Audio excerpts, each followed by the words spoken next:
As far as what a group needs to have to count as a qualifying group for those incentives, there are some changes here. One thing that is not changing is we will continue to look at the effective date for incentive qualification. So in the past, if you'll remember, we had looked at the date that we received an authorization form. That's what made it either count or not count for an incentive. It had to fall within a certain date range. The problem with that is we would never want to incentivize somebody to not send in an authorization form. Mandy Simmons and her incredible team will be the first to say, no, as soon as you have a notice of sale or a group authorization form, depending on what plan you're offering, get that into our home office. We need that so that we can start setting that group up. So we will continue to look at effective date. You don't have to worry about if I send this in, if I've got this notice of sale or this group authorization form and I send it in, is that going to affect whether it counts for an incentive or not? It won't. It's going to go off of the effective date.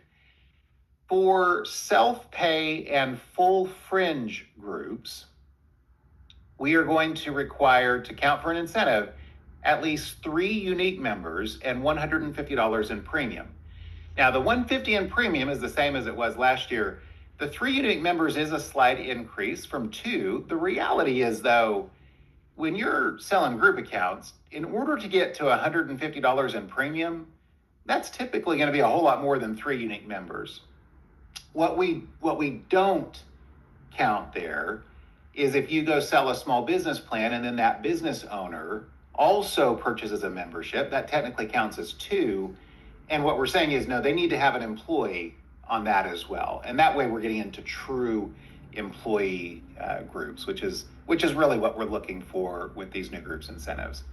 An exciting announcement here: if you are running a payroll deduction or a partial fringe new group, then there is a reduction in that premium required. So the 3 unique members would stay the same, but you would only need $100 in premium for those groups. So that's going to be with all of our new groups incentives.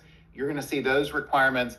The reasoning behind that, just so y'all know, is with a payroll deduction or partial fringe group, we've got an ongoing administrative relationship with that account that historically means that there's going to be more growth potential.